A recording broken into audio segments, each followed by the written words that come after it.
Merci pour votre fidélité d'écoute à Nana FM et bienvenue au troisième numéro du débat de cette semaine. Des ex-militants de l'Alliance nationale pour le changement réunis au sein du courant dit courant politique G9 demandent la démission du président national Jean-Pierre Fabre.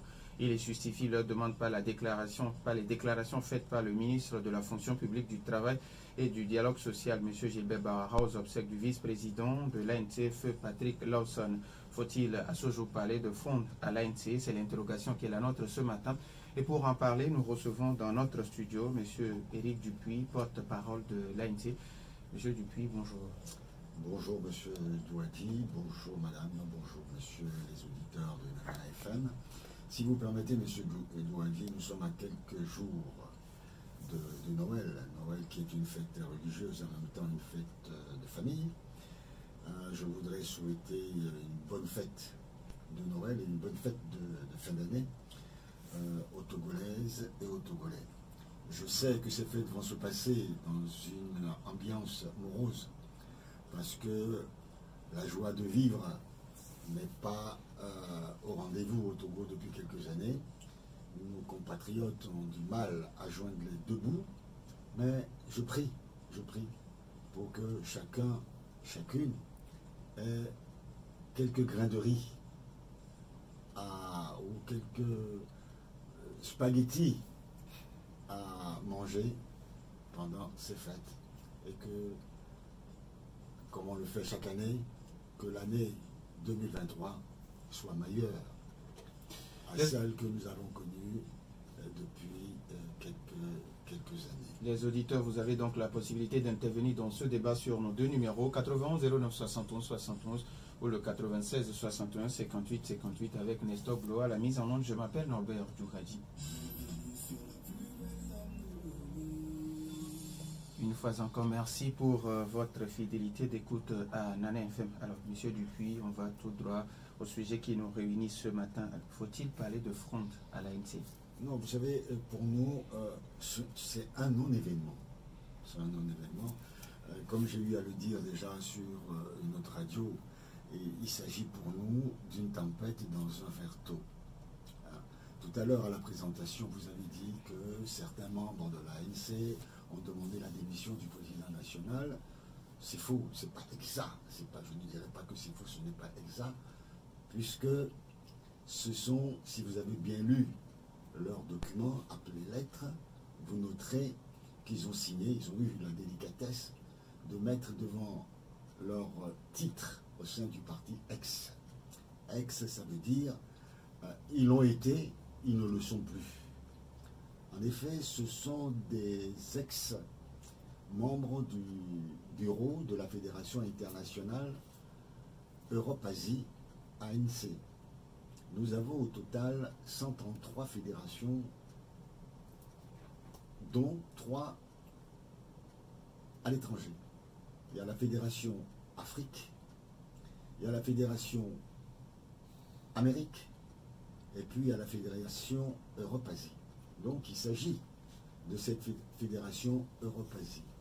Les signataires de cette lettre étaient les responsables de cette fédération jusqu'à il y a 2 ans environ. Compte tenu des problèmes qu'il y avait au sein de la Fédération Europe-Asie, des mésententes, des petits problèmes, incapables de gérer une fédération, le Bureau national a décidé d'émettre les dirigeants de cette fédération et mettre une nouvelle équipe en place. Équipe qui fonctionne très bien. Depuis que cette nouvelle équipe est là, il n'y a plus de problème de personnes, il n'y a plus de petites histoires, il n'y a plus de guéguerres à travers les radios, ainsi de suite. Donc la paix est revenue dans la maison. Je vous dis bien que c'est un problème au niveau fédéral. Moi-même, je suis président fédéral dans Golfe 2. Je sais ce que c'est que gérer une fédération. Si vous n'en êtes pas capable, acceptez qu'on présente d'autres personnes à votre place. Nous luttons pour l'alternance politique dans notre pays. Commençons par pratiquer l'alternance au sein de nos partis politiques. Ces personnes n'ont pas été satisfaites de la décision du Bureau national et à partir de ce moment-là, ils ont voulu faire feu de tout bois pour déstabiliser le parti. Monsieur Zouadji, personne n'oblige personne à adhérer à un parti politique. On vient à un parti politique, c'est une démarche personnelle. On vient à un parti politique parce que le message de ce parti vous touche, vous intéresse et vous choisissez de vous investir dans les activités de ce parti. Le jour où cela ne vous convient plus, qu'est-ce que vous faites? Vous partez, vous vous en allez. Alors, que disent vos thèses? Est-ce qu'un membre ou un responsable peut-il demander au président de démissionner? De quel droit? De quel droit? Un individu n'est pas au-dessus de la masse. Je vous ai dit tout à l'heure que nous avons 133 fédérations. Même si une seule fédération fait une telle démarche, il y a un débat. Or, là, ce sont des individus. Ils sont 7.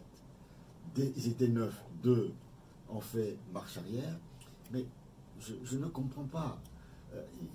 Il est temps que nos amis qui se retrouvent dans ces 7-là arrêtent de regarder leur nombril et comprennent qu'il s'agit d'un parti politique et non une association de lycéens. Là, je ne sais pas. Quand on réfléchit bien, on se dit, mais qu'est-ce qu'ils veulent ces gens-là? Hier, j'ai suivi l'un d'eux sur une télévision en ligne, et quand je l'ai écouté, bon, rapidement, en fin de compte, je n'ai pas suivi en direct, j'ai eu des bribes. Quand je l'ai écouté, c'est quelqu'un qui n'est plus avec la l'ANC depuis longtemps, qui est avec un regroupement de partis politiques. Mais bien à lui, cela ne me regarde pas. C'est son droit, c'est son choix. Alors, je ne vais pas aller demander à ce regroupement-là de dissoudre leur parti parce que un des miens est allé les rejoindre. Ce serait totalement absurde. Alors, vous savez, ce regroupement, il n'y a pas longtemps, l'un de leurs militants était intervenu sur une radio en ligne où il disait qu'il faudrait que les partis politiques, tous, aillent aux prochaines consultations électorales, notamment législatives. Il a défendu son point de vue. Dès le lendemain, il a été exclu du regroupement par le président de ce regroupement-là. Pourtant, ce regroupement, à mon avis, à ce que je sache, n'est pas doté de statut ni de règlement intérieur. Mais cette personne a été exclue. Donc, vous savez, l'ANC a des règles. Il y a les statuts, il y a les règlements intérieurs. Bon, si vous voulez partir, partez, laissez les autres travailler. Un seul individu ne peut s'imaginer, à travers son nombril, avoir une parole équivalente à l'évangile. Alors, vous l'avez si bien dit, quand on demande de l'alternance au niveau de l'État, il faut que ça commence par les partis politiques. Que disent vos thèses par rapport à cette alternance? Le président est élu combien de fois, pour combien de mandats? Vous savez, personne n'est payé dans un parti politique. C'est une démarche individuelle. On ne dit pas que telle personne est élue une fois, 2 fois, non. Vous savez, vous vous mettez ensemble pour essayer d'obtenir quelque chose. Si celui qui est devant vous, celui qui dirige bien, on le soutient. Personne n'est payé. Moi, je suis responsable de la communication dans ce parti, je suis porte-parole dans ce parti, je suis le conseiller spécial du président, mais personne ne me paye. Donc personne ne peut limiter la durée de mon travail. Je le fais gracieusement. Mais, Monsieur Douadi, si je viens et que je vous dis, bon, je vous donne aujourd'hui 1 million de francs, et que tous les mois je vous donnerai 1 million, mais c'est mon choix. Vous n'allez pas me dire, mais signez-moi un papier que vous allez me le donner pendant 6 mois, pendant 1 an, pendant 2 ans. Non, c'est une démarche volontaire que j'ai. On ne peut pas limiter le mandat d'un chef politique. Le chef de RPT Unir Ben, il est là depuis des années. Est-ce que vous lui posez la question? Non. Parce que lui, vous ne pouvez pas la lui poser. Alors, et il y a un auditeur qui demande est-ce que vous allez intenter des actions judiciaires à l'encontre de ces personnes-là que vous dites qui ne sont pas de l'ANT? Mais pourquoi? Pourquoi on ne peut pas intenter un procès à des militants ou des ex-militants? Non. Et puis qu'est-ce qu'ils ont fait pour qu'on puisse leur intenter un procès? Ils n'ont pas médit, ils n'ont pas... Je sais pas, ils contestent quelque chose qu'ils ne sont pas à même de contester. Je vais vous expliquer quelque chose, M. Douadi, peut-être que vous me comprendrez mieux. Ces messieurs demandent la dissolution du Bureau national, qui est l'organe de décision du parti, à travers un congrès extraordinaire. D'après nos statuts, la seule personne habilitée à convoquer un congrès extraordinaire, c'est le président national. Or, vous voulez qu'il démissionne. C'est lui qui commande. C'est lui qui convoque le congrès extraordinaire. Ça, c'est le premier point. Le deuxième point, la composition des membres d'un congrès. Vous savez, un congrès, c'est la représentation de tout le parti. Mais ce n'est pas tout le monde qui va à un congrès. Il y a des textes qui désignent ceux qui vont.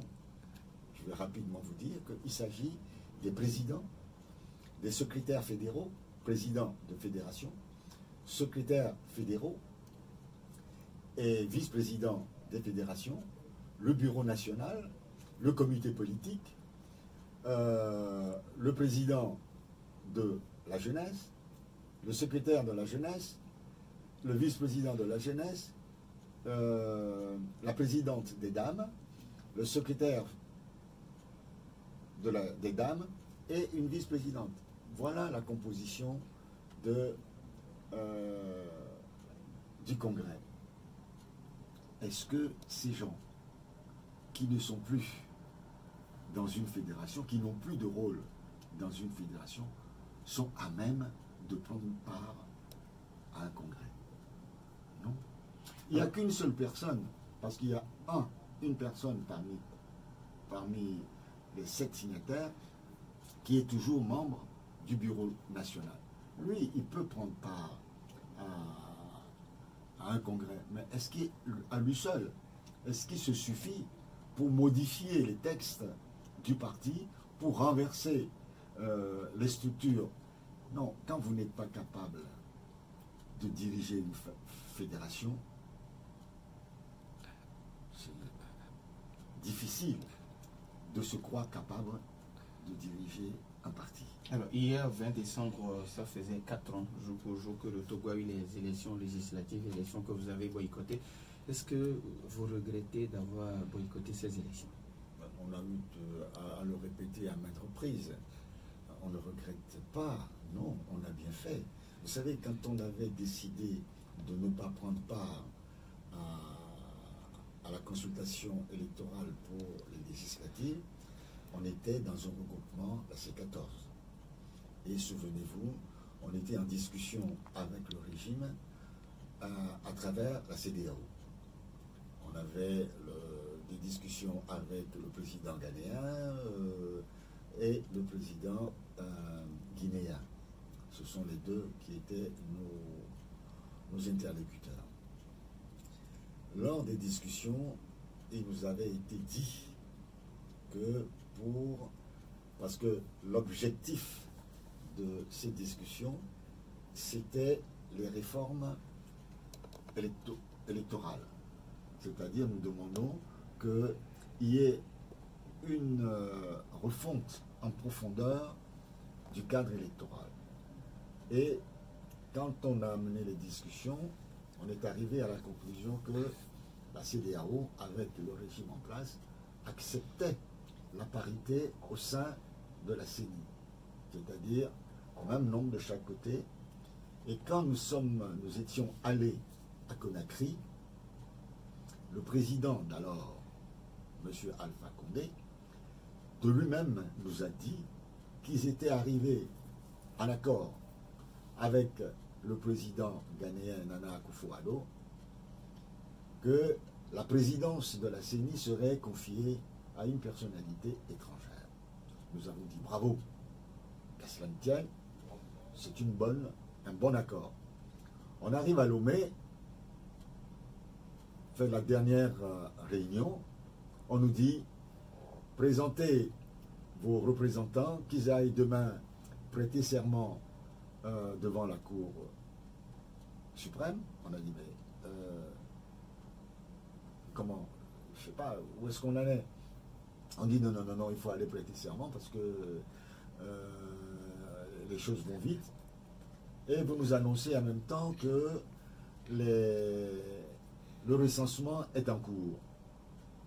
Nous disons, mais attendez, d'abord, le problème du président de la CENI n'est pas réglé. Vous dites non, qu'il est déjà choisi, c'est un des vôtres. On dit, ah, c'est pas ce qui vous a été dit. Et puis, on nous annonce que le recensement a commencé, aller rejoindre les autres.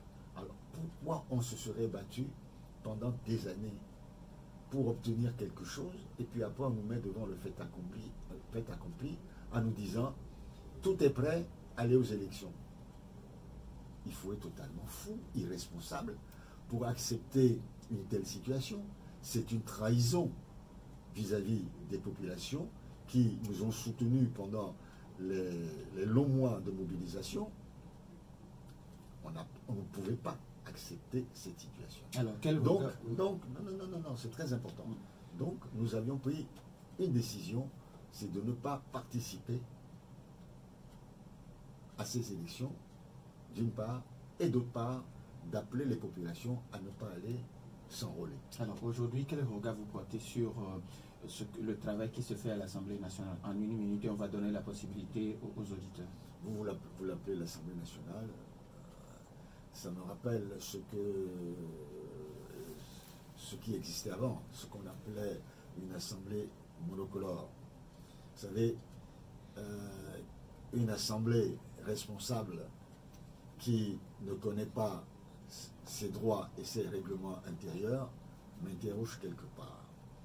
Vous vous souvenez qu'en 2018, le gouvernement avait proposé une loi portant modification de la Constitution sur 3 articles.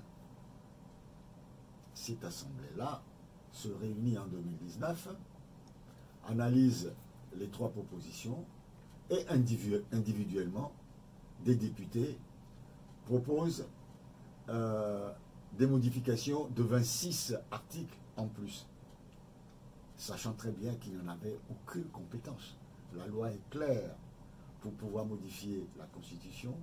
C'est la prérogative du chef de l'État, ou alors un 5e de l'Assemblée nationale qui soumet un projet de modification constitutionnelle. C'est l'article 144, je crois. Cela n'a pas été fait, mais les 29 lois ont été 29 articles ont été votés en violation de la Constitution elle-même. Et Jean-Pierre Fabre, président de l'ANC, a saisi la Cour constitutionnelle et la Cour de la CEDEAO à Abuja sans aucun résultat. 91 09 71 71 ou le 96 61 58 58.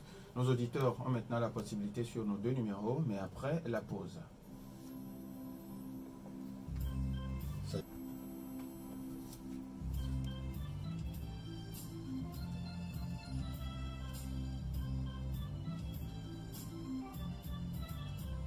Retour dans les studios de Nana FM 91 09 71 71 ou le 96 61 58 58. Un premier auditeur en ligne, Nana FM. Allô? Oui, allô. Oui, bonjour. Bonjour. Pelé, comment allez-vous? Bonjour. Parlez un peu plus fort, s'il vous plaît. Ok. Monsieur Christine, bonjour. Bonjour, monsieur Pelé. Ok. Tout courage. Merci. Bon, je pense que tout à l'heure, vous venez de dire que vous ne regrettez pas l'élection de 2018. Il est parti politique, mais le président ne regrette pas. Le peuple, lui, le regrette. Vu ce qui se passe aujourd'hui, je vois, et à l'Assemblée nationale. Ceci dit, donc vous parlez du dialogue partir de 2018, on vous a donné 8 membres à la CENI sur 17. Et aujourd'hui, dans la Sénat, vous avez pris 3 membres à la CENI sur 17. Est-ce qu'on peut être d'accord sur ça et avoir la confiance à sur cette CENI d'aller à une autre élection? Ou bien, avec ce qui se passe, bon, je vais une deuxième préoccupation, c'est concernant ce qui se passe à l'entrée. Que moi, je qualifie que, bon, c'est la durée de cette vie, et qui fait tout ça là. Mais on peut aller. Et ce que vous dites de l'Est, membres, est-ce qu'ils sont l'Est, ils ont déposé leur démission à l'entrée, ou bien ils sont l'Est membres, et ils sont devenus membres sympathisants, et ils sont toujours dans l'entrée avant de rejoindre un autre mouvement. Merci. Il faut que vous répétiez là-bas. Merci beaucoup à M. Pelé. 91 09 71 71 Nana FM. Allô? Michel, bonjour. Oui, bonjour, monsieur Lambert. Vous avez la parole, s'il vous plaît. Oui, bonjour à notre invité. Bonjour, monsieur. Oui, je crois que je voudrais tout simplement m'attarder sur la situation de la crise de l'ANC dont il parle. Mais en réalité, moi, parfois, je ne comprends pas les Togolais. Les déclarations de M. Barara, je ne vois pas où est le problème dedans. Parce que nous, au Togo, on se comporte comme si, étant politiciens de tout bord, nous sommes des ennemis. Et qu'on ne peut plus avoir des vies privées. Moi, je ne comprends pas. Comment est-ce qu'on peut faire la politique dans une animosité totale? Où vous allez dire, c'est parce que vous parlez avec votre collègue de l'autre côté, donc vous n'êtes plus opposant, ou bien vous n'êtes plus membre du pouvoir. Et c'est ce qu'on a l'habitude de reprocher au parti gouvernemental. Le fait de vouloir ternir ou bien tuer même, ou bien mettre à mal des gens parce qu'ils sont rentrés en disgrâce dans leur groupe. Mais c'est exactement la même situation qui est en train de se passer de l'autre côté. Mais il faut que les gens comprennent que la politique, ça s'arrête de façon politique. Et qu'on peut avoir une autre vie en dehors de cette histoire de politique. Parce que moi, je ne trouve pas de politique. Au point où on me dira que, bon, les gens se sont regroupés pour demander une démission quelque part. Je dis, c'est les opposants d'hier, les partis les plus représentatifs hier, là, c'est eux qui ont instillé ça dans les militants et qui continuent encore de progresser dans notre société aujourd'hui. Merci. Donc, il faut que les gens cessent ça. Merci beaucoup à Michel. Nous avons un autre auditeur en ligne, Nana FM. Allô? Bonjour, Lambert. Monsieur Gallo, bonjour. Bonjour, monsieur Dupuis. Bonjour, monsieur Gallo. Quel plaisir. Bon, voilà ma question. Il paraît que les gens qui demandent la démission du président sont des ex. Exemple, comment mon ex-épouse peut demander à la femme qui est à la maison de quitter? C'est pas possible. Si elle est aussi ma femme, elle peut demander, mais elle est des ex. Bon, si c'est le mot ANC qui leur tient au cœur, voilà ce que moi je propose. Il peut aller créer ANL, Alliance Nationale pour la Solidarité, et on fait la course pour la présidence. Monsieur Dupuis, est-ce que c'est bon? Si c'est autorisé, en avant la musique. Merci à vous aussi, monsieur Caro. Nous avons notre auditeur en ligne, Nana FM. Allô? Allô? Oui, bonjour. Monsieur Briand, comment allez-vous? Allô? Oui, allô, c'est monsieur Briand? Oui, bonjour. Oui, c'est Briand ou bien c'est Basile? Ah, c'est Bassirou. Monsieur Basile, allez-y. Bassirou. Bassirou, ok. Bassirou. Oui, on vous écoute. Ah, non. Tout simplement, je voudrais dire merci à notre invité. Qu'il continue dans ce sens. Que la population togolaise est derrière eux. Et bon courage. Merci beaucoup à monsieur Bachir. Merci, monsieur Bassirou. D'accord, merci. Nana FM, allô? Allô, mon directeur. Papa Sibiti, bonjour. Bonjour, mon président et petit frère Dupuis. Bonjour, monsieur Sibiki, papa Sibiki, comment allez-vous? Ça va. Il faut dire bonjour à mon frère Dupuis qui à Toulouse. Je l'ai eu hier au téléphone et on a parlé de vous. Merci beaucoup. Que Dieu vous bénisse. Ce que je voudrais vous dire, j'ai dit, je le soutiens que dans ce pays, après le FPT, c'est ANC. Je voudrais que vous posez des actes et réconciliateurs venez de dire quelque chose qui ne m'a pas compris. Vous avez dit que l'Assemblée nationale a non. Non. Il faut que nous ayons la paix entre tous les partis. Ceux qui ne veulent pas de l'ANC, ça c'est leur affaire. Moi, je veux que tous les Togolais s'entendent signer. M. Michel venait de parler. Donc, l'Assemblée nationale aujourd'hui, c'est elle qui signe. Si maintenant le parti a une cesse de faire quelque chose, ils sont obligés de. Vous allez dire que ça ne va pas valoir mon petit frère et président bien-aimé, revenir sur les décisions pour qu'il y ait une entente entre tous les partis. Laissez ceux qui vous haïssent là. Merci beaucoup. Merci à vous aussi, Papa Sibiti. On prend l'avant-dernier auditeur. 91 09 71 71 ou le 96 61 58 58. Est-ce que nous avons un auditeur? D'accord. Alors, Monsieur Dupuis, vous avez écouté les uns et les autres. Pelé qui dit que vous ne regrettez pas le fait d'avoir boycotté les législatives, mais c'est le peuple qui regrette. Certainement, certainement, on ne peut pas dire le contraire. Mais quand vous êtes responsable politique, il faut avoir le courage de prendre ses responsabilités. C'est ce que nous avons fait. Et M. Pelé sait très bien que ce n'est pas M. Dupuis seul qui a décidé, ou l'ANC seul, et qu'il s'agissait à l'époque d'un regroupement de partis politiques. Donc certains partis politiques qui sont aujourd'hui, qui continuent à appeler même à boycotter les prochaines élections. Donc c'est des actes politiques qu'on pose et on mesure avant de les poser, avant de prendre ces décisions, on mesure leur portée et leurs conséquences. Ça a été fait à toute réflexion. Je vais vous dire que quand la C14 avait pris cette décision, elle a rencontré la société civile. Elle a discuté avec la société civile, elle leur a expliqué les tenants et les aboutissants de cette décision.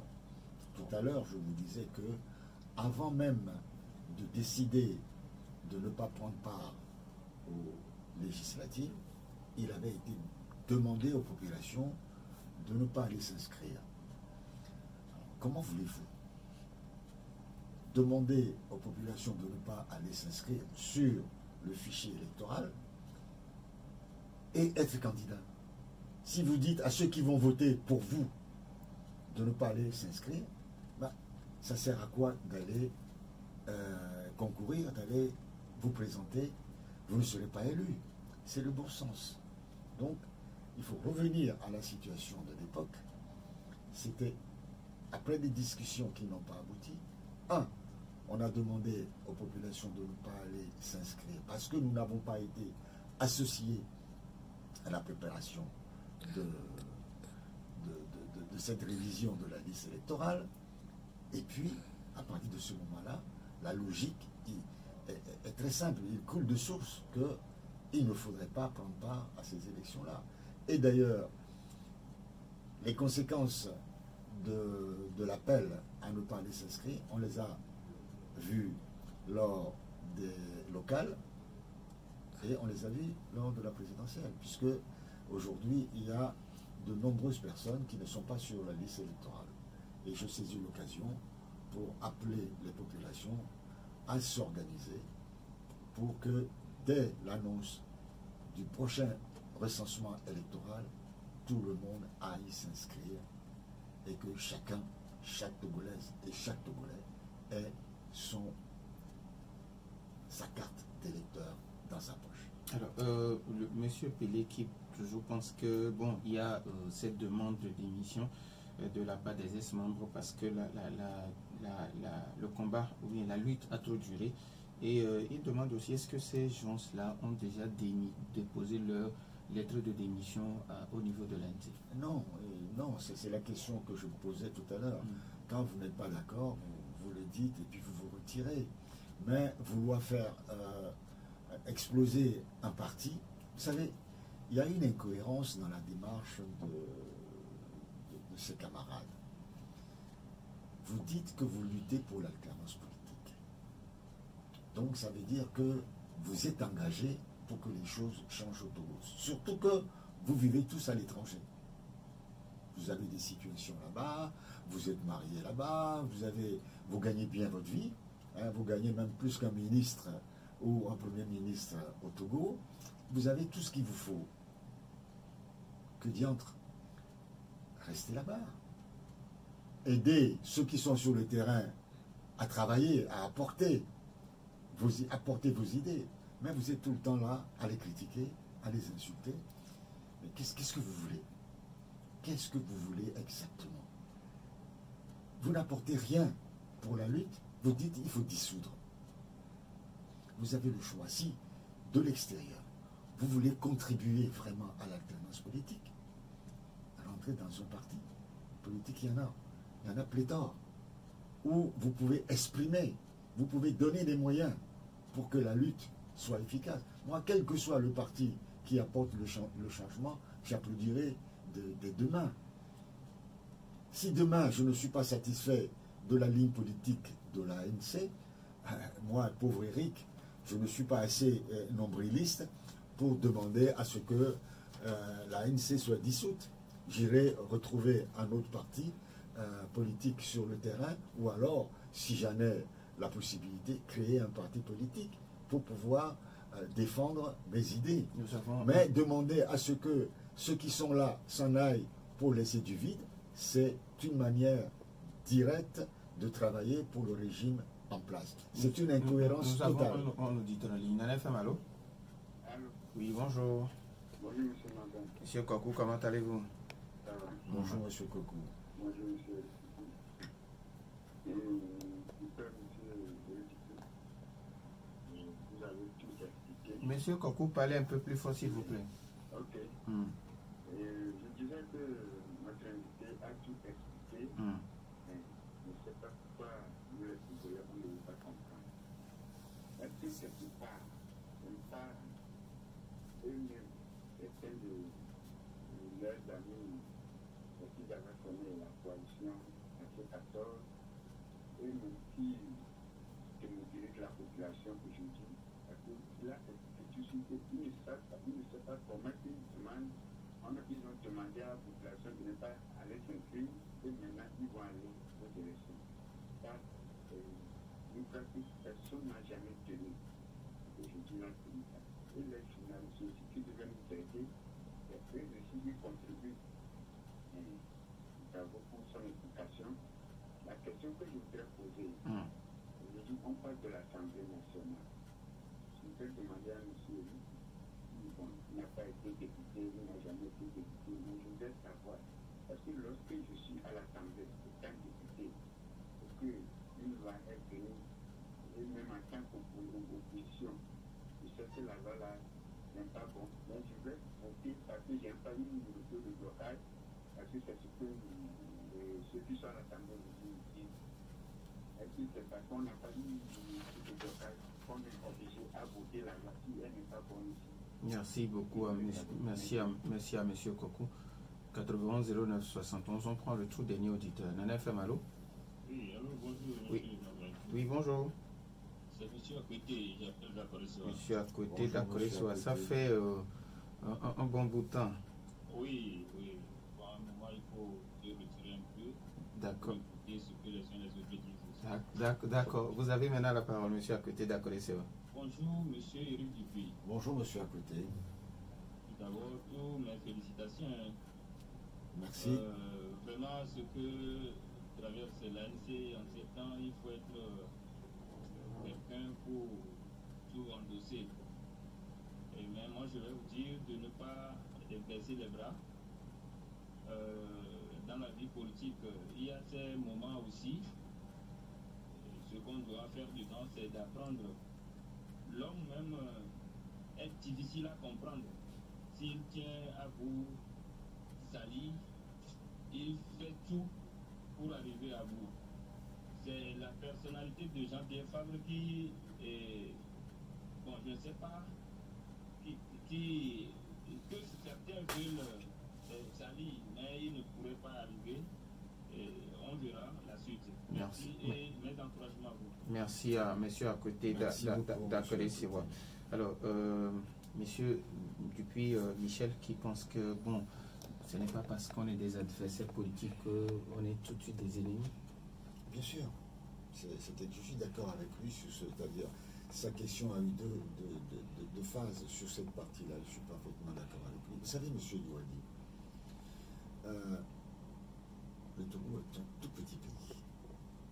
56 000 km². Je suis sûr que nous nous connaissons tous, nous sommes plus ou moins parentés, tous du nord au sud. Dans le gouvernement, le RPT uni, il y a des leçons, non? Il y a des leçons. Il y a des sujets qui ont épousé des Nacibé et vice-versa. Dans plusieurs familles, il y a des gens du RPT qui ont épousé ont épousé des femmes issues de familles d'Ablonais, ainsi de suite. Donc, cette histoire-là, vous savez, cette histoire vient de ce que ce peuple a été instrumentalisé par le régime RPT uni. Avant le régime RPT uni, il y avait le RPT, qui a tout fait pour effacer l'histoire de ce pays, qui a tout fait pour opposer les Togolais, créer un antagonisme permanent entre les populations togolaises. C'est ça qui a créé tout ça. Dans un pays normal, les hommes politiques doivent pouvoir se parler. Mais quand on se parle, un homme civilisé, et qu'un ministre, dans l'objectif de susciter des critiques vis-à-vis d'un parti politique de l'opposition, fait une déclaration à la messe lors des obsèques du vice-président de l'ANC, c'est indécent. Comment voulez-vous demain pouvoir discuter avec des personnes comme ça? Vous ne savez pas comment il va raconter ça à sa manière demain. Et vous savez que suite à ça, certaines personnes ont été utilisées pour passer sur les radios, pour amplifier cela. Nous savons d'où ça vient. Donc ça veut dire que c'est une bonne chose, c'est souhaitable qu'il y ait une relation normale entre les acteurs politiques. Mais quand vous vous mettez à table avec le diable, vous devriez veiller à avoir une longue, très très longue fourchette. C'est le cas du RPT uni qui, chaque fois que vous discutez avec eux, il faut faire très attention parce que ils utilisent des jeunes, ils utilisent des gens pour la désinformation.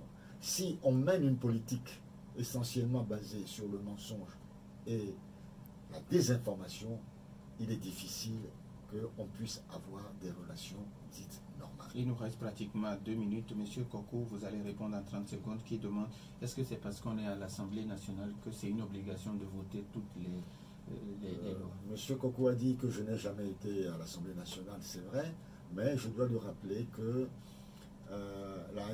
l'UFC, ceux qui étaient à l'Assemblée nationale au nom de l'UFC, puis après ANC à l'époque, n'ont jamais voté les lois qui ne convenaient pas à notre parti. Je me rappelle à chaque fois les déclarations de nos députés, moi que j'ai toujours applaudi des deux mains. Quand ça ne leur convient pas, ils le déclarent, ils font une conférence de presse, ils expliquent pourquoi ils n'ont pas voté telle et telle loi. Et puis il y a eu des propositions de loi qui, de la part du groupe ANC, qui n'ont pas été suivies par la majorité parlementaire. Ce sont des gens qui ont fait un travail que nous devons tous saluer. Ce qui se passe actuellement à l'Assemblée nationale, je l'ai dit pour rassurer M. Kokou, il ne s'agit pas d'une Assemblée nationale digne de ce nom, puisque c'est une assemblée monocolore. Alors, Papa Sibiti, ce sera votre mot de fin. Papa Sibiti qui vous demande de poser des actes conciliateurs. Je sais que ma conclusion concernant l'Assemblée nationale ne va pas beaucoup plaire à mon ami Papa Sibiki, mais c'est comme ça, il faut dire la vérité au peuple togolais. Ce n'est pas parce que il faut faire un effort pour qu'il y ait la paix qu'on doit faire semblant de ne pas voir ce qui est la réalité. La réalité, c'est que ce qui se passe à l'Assemblée nationale n'est pas bon, ce n'est pas normal. Vivement le renouvellement de cette Assemblée, parce que l'Assemblée nationale, c'est un lieu de débat, un débat contradictoire. Aujourd'hui, il n'y a pas de débat contradictoire. C'est une Assemblée qui vote tout ce, comme le dit M. Kokou, tout ce que le gouvernement propose. Il n'y a pas d'opposition à l'Assemblée nationale. Je ne sais pas si vous pouvez répondre, mais il y a un auditeur qui demande comment est-ce que vous vous préparez pour les régionales et puis quel score déjà vous envisagez?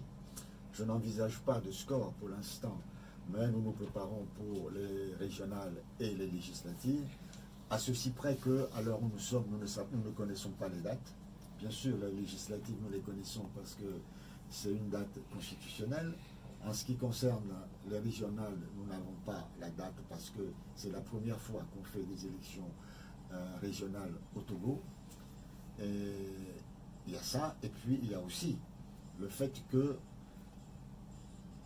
il faut que les militants soient sensibilisés pour ces élections. Avant ces élections, il va y avoir l'enrôlement électoral, c'est-à-dire l'inscription sur les listes électorales. Nous pensons que, d'après le ministre, que ça va avoir lieu. Notre temps est finalement parti. Merci. Merci à M. Eric Dupuis, porte-parole de l'ANC. Merci également à Nestor Glo pour la mise en onde. Je suis Norbert Douadi. Bonne suite de nos programmes.